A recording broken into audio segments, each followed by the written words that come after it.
what's this I'm hearing that there's a Friday Night Lights I know. reboot and you're doing it? What's going on? God, I got asked yesterday about this, and I got blown up. Like I just said I'm running for president or something. It was fucking crazy. Sometimes you just got to roll with what life gives you. And if you're someone like Taylor Kitsch, life can take you to some pretty interesting places. Taylor's from Kelowna and from BC.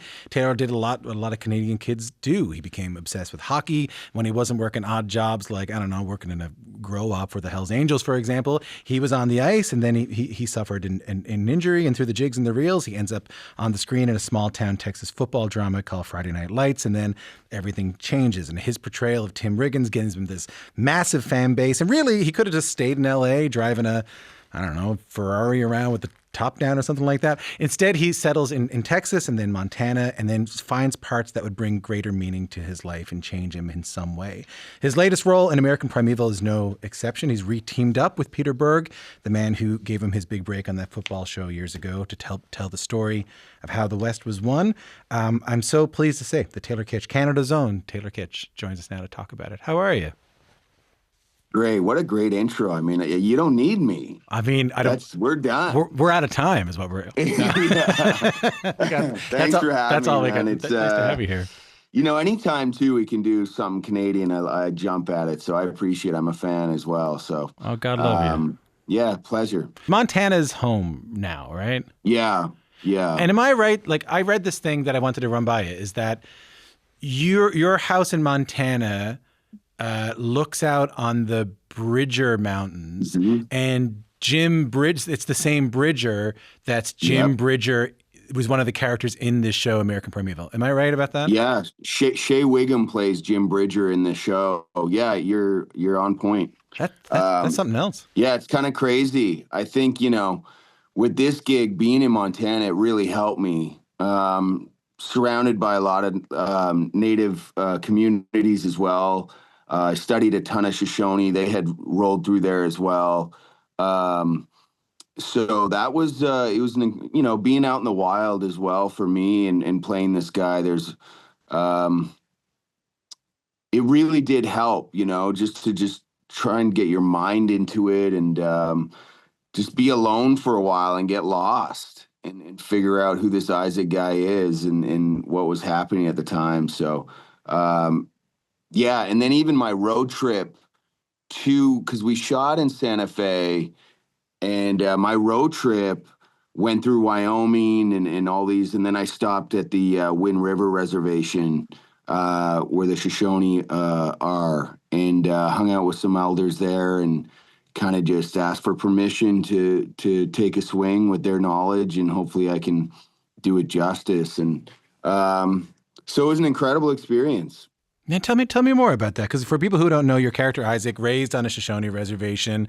I was reading your co-star Betty Gilpin. She said in the New York Times that like you had done more preparation than she's seen anyone else do to take on a role like this. So talk me through that. So you were driving down from home in Montana down to Santa Fe, down to New Mexico, and you stop into a Shoshone reserve, and you do what? Yeah, so I think, to preface that, obviously they knew I was coming, and I just kept asking who I can talk to, because there's actually not a lot of information about it, and even their language is still unwritten. The woman who was advising me in my dialect, one of my dialect coaches, she's in her late 70s, and the last thing she wants to do is get this language written down, because it's becoming a lost language as well. If you want to understand anyone, you got to understand where their roots are, where they lay. And I think with Isaac, for a guy that at 8, 9 years old was sold to the Shoshone, and that is obviously your most cultivating years of who you become, and your beliefs, and so I kind of hung my hat on that, and that's really where I dug in for who Isaac was. And even speaking Shoshone, I felt more like Isaac than I did when I was speaking English, and it really did help me a ton having these advisors, obviously, but kind of rooting Isaac into that part of him and his upbringing and how much that meant of, obviously you meet Isaac, he's in the, early or mid stages of mourning his Shoshone wife and son. So he's got absolutely zero purpose.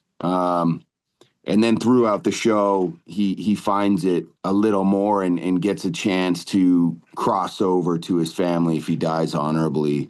It was a beautiful experience. I worked with a shaman and I still work with him, actually. I just did a sweat New Year's Eve with him in the crazy mountain range just outside Livingston. So he really helped me kind of.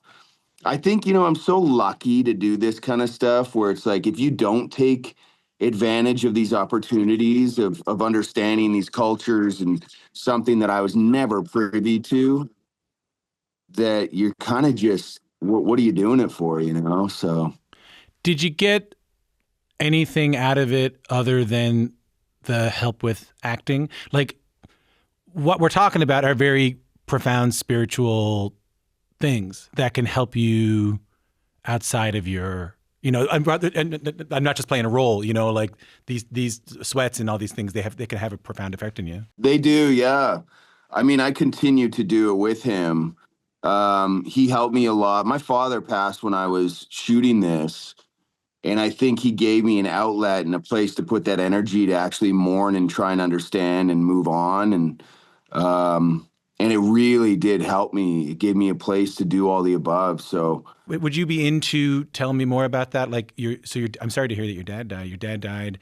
And then you have some things you can do to help you with that? Yeah, I think it's giving it the energy it's asking out of you. Like my dad wasn't really in my life a lot, so it was kind of, you would think it would be easier, but maybe there was more questions and all this kind of mourning and everything is so subjective, right? While I'm playing a guy that's mourning the loss of his son and wife, so that was really interesting, and he's quite dialed into. I don't know. I haven't told this story, but it's like I got told he was gonna pass, and I got a call, and I was in Montana, and he had 48 hours, and so I drove up to Kelowna on a Thursday. I got the call Thursday morning. I was fly fishing in Montana. I had 5 days off from shooting, and so I went home. And then my brother called me when I was in the river, and it's like the one spot I have service. It's my favorite spot to fly fish. It's called Hebgen Lake in Montana, and it's a tributary into it, the Madison. And he called me, and he's like, and I was like yelling at him because I just caught this great rainbow. And I was like, man, that had to be 19, 20 inches. I'm on fire right now. What do you want? And he's like, hey, I hate to say it, but he's got, I don't know, 24, 48, maybe a week. So I don't know if you're shooting or what. So if you want to come say goodbye, I'm in Kelowna, our other brother's there. And so I got, sorry, I got my adventure van and drove. And I called Pete. I called Betty Gilpin, who was amazing with me during this time. And my dad was really great on the Friday. I got there at Friday at like 1. And then he played the bagpipes, which was incredible. It's one of my best memories of him. At Christmas, he would maybe tip back one or two and go grab the pipes. And if anyone knows the pipes, that's loud, the worst man. sound That's in the loud. world That's is loud right before for the best sound in the world. Yeah, fair enough. Yeah. So you would hear him gassing them up, and and then he would come up these stairs and play some beautiful. Like he was incredible. He played in the World Championships in '95, so he was pretty legit. So, anyways, I went up and he was really cognitive Friday. I got this piper to come play for him. on Saturday, and then he passed Sunday on Father's Day. Oh, And geez, Taylor. I got to say goodbye, and I was driving home the 14 hours on Sunday afternoon, and then I was back on set in New Mexico on Tuesday. So, anyways, the shaman had texted me saying he had a feeling that something bad was about to happen, and that if you want any guidance, I don't know exactly what it is, and I was driving over the U.S. Canada border, and I get this text from him, haven't talked to him in months, and he's like, "Hey, will you just call me? I had you in a vision here," and Wow. uh, and I was like, "This is kind of crazy. I don't believe in any of this kind of stuff," but he was on point. He knew that I was about to lose somebody, um, and he kind of just walked me through what I was, getting into 6 hours later, and really helped me through that. And then we had a sweat in my dad's honor, and um, yeah, it was just a whirlwind. But to have that outlet long-windedly Yeah. has been really great for me, and to deal with, if it's my father's passing or a relationship that isn't, you know, the way it should be or could be, or um, it doesn't have to be something incredibly heavy for you to go and ask for something, or give something in a sweat. So it's been a really, really transformative thing for me. And he's been awesome. It sounds like a gift is Yeah. what you got in doing this work and doing this gig and doing this job. Yeah, truly. I mean, God, it was a tough job. And this is me whining a bit, but even just the surgery um, and just being in the mindset, but I live for it, and I love it like nothing else. But it was a good one. You broke your foot or something like that? Yeah, I got this bone cut out of my foot on the outside of my right toe. So almost from the tip of your toe to the ball of your foot, they had to cut it out and then put bone wax on it. And so I was shot that show in probably 60+% in a boot. What a nightmare. It was a nightmare. You're in, 10,000 feet, 11,000 feet, and the Wranglers are off camera pulling you off the horse. And here I am playing this like iconic guy who's, this warrior who's going to help this woman and child go 400 miles across these mountain ranges. And then I got these Wranglers that are like helping me off the horse and then passing me my rifle, because I can't get on and off the horse with a broken foot. So there was a lot of obstacles on this guy, but we would laugh half the time, that it's just so ridiculous. You just got to roll with it. What's going on with you giving so much and getting so much out of these roles? And I know this is like a very dangerous actory question that people might shy away from, but there's a lot here, man. Like I was reading about this, like you do Friday Night Lights, you end up living in Austin. You do Bang Bang Club, you take up wildlife photography after playing a photographer in that. Mm-hmm. You do Lone Survivor, where you play a lieutenant. You end up having these very close ties with the Navy SEAL community after that. You do Painkiller, about the opioid crisis. Yeah. You end up opening a sobriety facility for veterans after that. What's going on? Like, what's going on that these... Oh man, I got to learn to let go. That's what needs to happen. I was just talking to Pete about this, I don't know. I think it's a blessing and maybe a little bit of a curse that I'm quite sensitive to the projects, or I really kind of just dive in. And it's been a beautiful thing, though. Like the relationships with the SEALs have been incredible, and then obviously my sister and addiction runs in my family, so that's the story that is so dear and close to me, that to service that, I got more feedback and beautiful stories. I wish I could have done press, and you'll never hear me say that, but I really wish I could have done some press for Painkiller. Because You didn't do any. we were on strike, so I did one article. But Right. that's, I wish I could have talked about that a lot more and exposed a lot of that. But I got a lot of beautiful stories and reach out from Painkiller, which is, probably the closest tie to me personally I've ever done a job to. But Addiction in your family, none of my business, but addiction in your family, hey? Like yeah, a lot of us, right?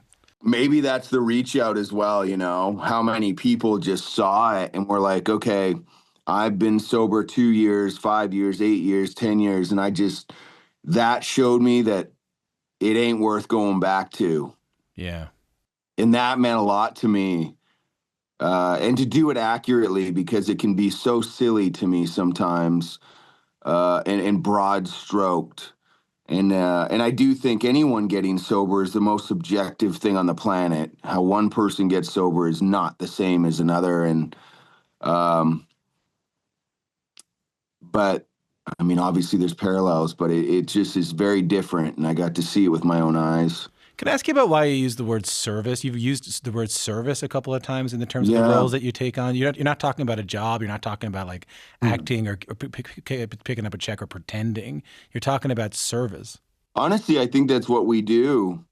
Um, Maybe it's a little self-aggrandizing. I Give don't it know. up. Stop it. It's Canada. You can do it. It's all right. Yeah, totally. That's all right. Don't worry about I just think it's a great way to look at it, to give yourself to a project worth telling, or a story or a person. I think even the projects you've named, a lot of them are true stories. So with Kevin Carter to Mike Murphy, Glenn Krieger on Painkiller should have easily been somebody.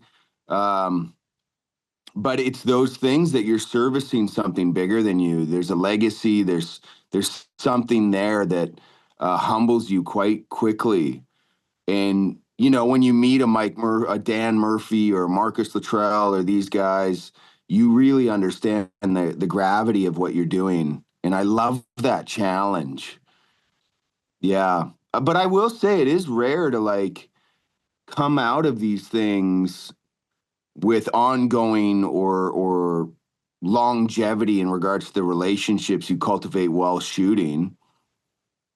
But with Pete or Betty Gilpin, I'm sure will be in my life for a long it. Yeah. time. Like we had a beautiful bond. But the I think, role, the impact is what what stays with you. Like what you learned, or the yeah, empathy, or the feeling you got for the people you're playing. That seems to be what's staying with you.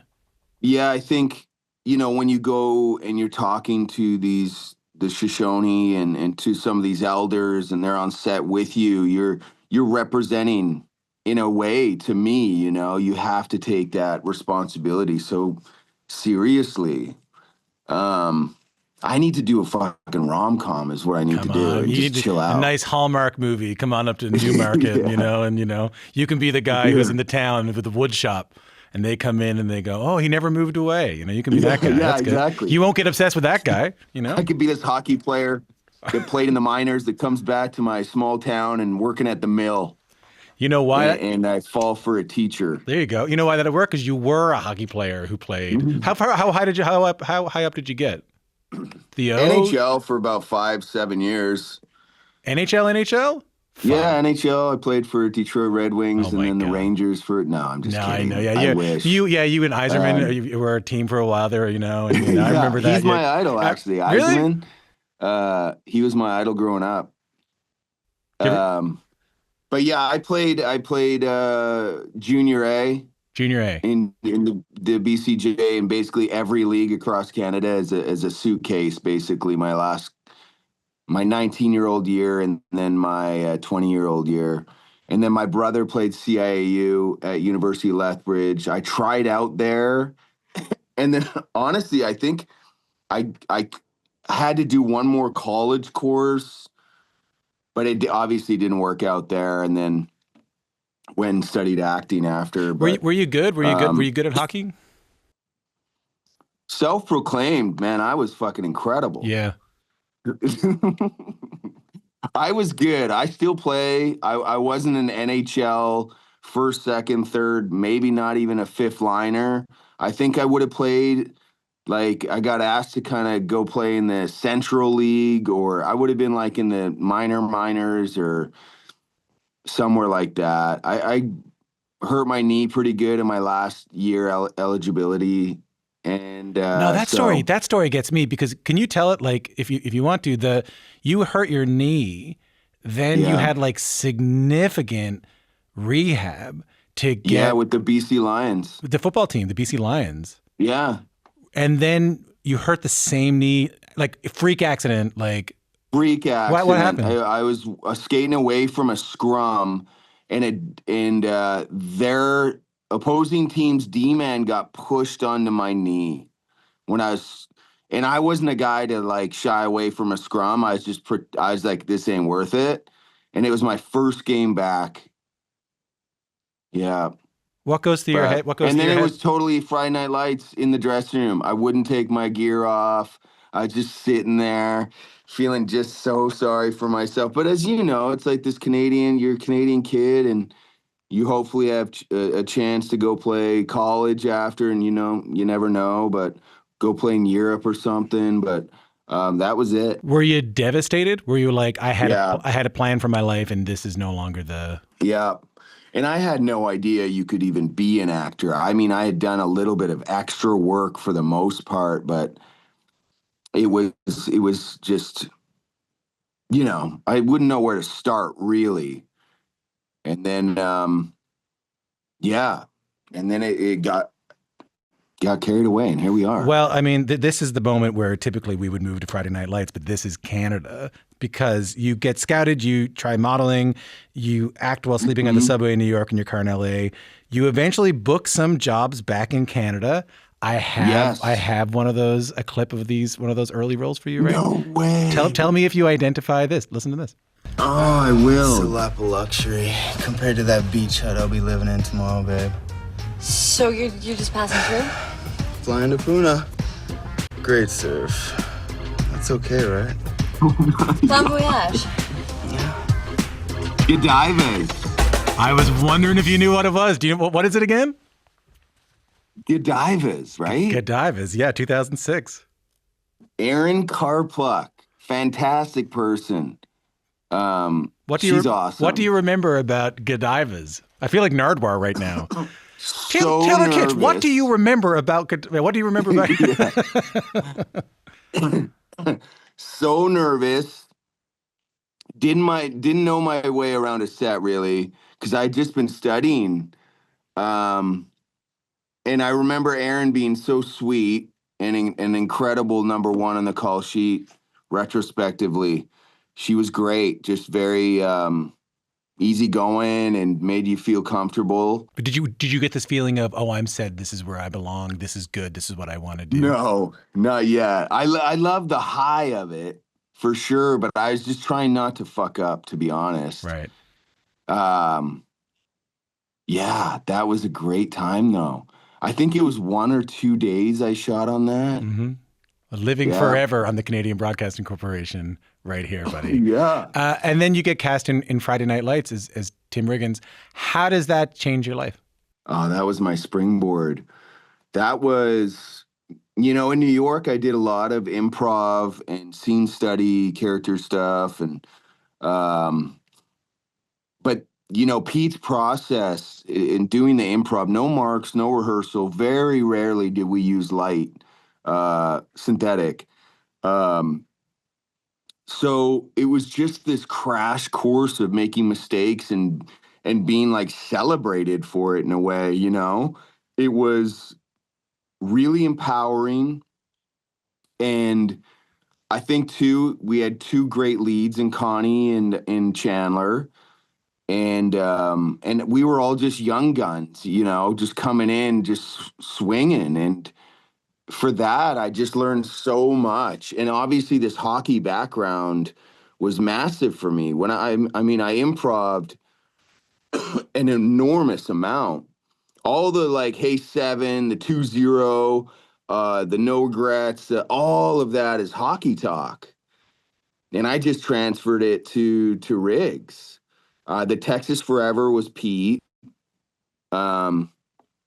but a lot of these like iconic moments Yeah. just came from like the hockey slang and just being on the ice with these guys. And it was just me on the ice basically when I'm on the field as Riggs. So I had so much fun. How's the fame thing that comes with that? Because that gets pretty over. Man, that's network TV at a time that network TV doesn't even exist anymore.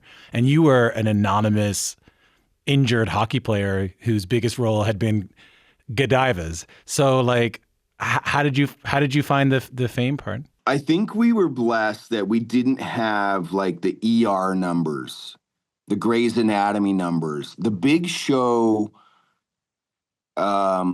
was that one where all these guys had superpowers with Hayden Panettiere and that show. Heroes? I can't remember it, but I remember Heroes, yeah, Heroes. We didn't get, and shooting in Austin was a really, really beneficial thing for us because we're out of LA and not going to all the parties, not doing all that kind of stuff too. So I really had no idea. I didn't know what a critic was. I never looked at reviews. I was just told every fucking 10 minutes that we're going to get shut down and we're not on NBC anymore. We're on Direct TV and then that might move. And so it was kind of just like, it made you just not take it for granted and just try and enjoy it. I feel like after that, and I don't know if you'll have the answer to this, but like I feel like there's a path you could have taken when Friday Night Lights get so big is that you could have been, I don't know, you could have been chasing superhero-y. I mean, I know you did some of that, but like you could have been doing like, I don't know, gone down a certain red carpet role. And I feel like the roles that we talked about earlier, and the thing I was saying at the very beginning is there's a depth you were looking for or an intentionality that you were looking for. Where does that come from? Is that from your folks? Is that from hockey? Like what happened that you said no to one part of Hollywood and said yes to another part of acting? I really love like Dead Man Walking was a big one and still is for me. And I loved watching the Newmans and the Hoffmans and the Day-Lewises but I can't sing or play an instrument. And I love what music can do for somebody, me included. It can make you feel whatever, a full spectrum, right? And I want to do that with my work, I think. I love trying to pull people in. I love the challenge. And when you sacrifice so much, and this isn't whining, it's just what you do. And I wouldn't change it. But it's like, it better be worth the sacrifice, the story and everything that you're diving into, you know?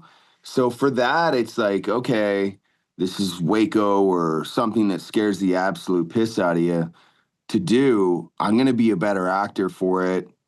And this story I've never been exposed to, and I'll take a swing here. And I love that challenge. And I think, you know, once you start to get, it's funny, in my 20s, this answer would be very different. I think I was so fucking worried about what everyone was going to say, and I had so much to prove. And then in my 30s, kind of the same of like, I just want everyone to understand what I'm willing to do for a role, and I'm this or that. I'm good. I swear. And then now, or you're mid to late 30s, you're just kind of like comfortable and you just want to keep challenging yourself. And you feel as a storyteller, you're just getting better. And you really, I think it's more about the people you're with that want to be on that same trajectory of potential or storytelling that you want to do it with. Yeah, you want to be around those people and they feed it back to you. What's I got to ask about this. What's going on with this? What's this? I'm hearing that there's a Friday Night Lights reboot and you're doing it. What's going on? God, I got asked yesterday about this, and I got blown up. Like I just said, I'm running for president or something. It was fucking crazy. It's funny. It's like this. I was on Sirius yesterday, and she just asked about this reboot. There is a reboot. And they kick tires on me basically of like, hey, are you interested? I don't know if they've talked to anyone else. And I know Pete's doing it. I haven't really talked to Pete about it, but I will not go in and lead FNL or do any of that. But man, did it catch fire. It's like, I love where I'm at. I really couldn't be in a better spot for, kind of what I set out to do. I just think we've done it, right? To go back to Riggs would be very unfulfilling, to be honest. So, I want to keep stretching and keep trying crazy stuff and keep everyone else on their toes, because it's like you said, I could have went and I could play Riggs for another 10 years and get comfortable, but it's like, what is that? Hold on. So you're not doing it? I thought you what I read was you were doing it. No, I'm not doing it. I just know what I read on the internet. I know. No, there's no way I'm doing it. I was kind of hoping. I mean, if Pete calls and he's like, will you play a coach on the sideline on the other team? Fuck, I'll come and have a laugh for a day, go throw the ball around. But I ain't going back to play Riggs for a season, 2 seasons. They know this. And I mean, just talking to you for whatever, a half hour about the intentionality of the work you're doing and how you call it service and what you try to get out of it and what you try to give to it, it makes perfect sense to me that you wouldn't go back. Yeah, that just makes a lot of sense to me. I mean, I'm for sale. If they want to pay me $10 million an episode, I mean, I'll play Riggins in a Scottish accent if they want. I got a Godiva's reboot offer here, by the way. So yeah. So how great would that be? So welcome back. Thanks for doing this. Lovely to meet you. Thanks for making the time. Likewise, I appreciate it.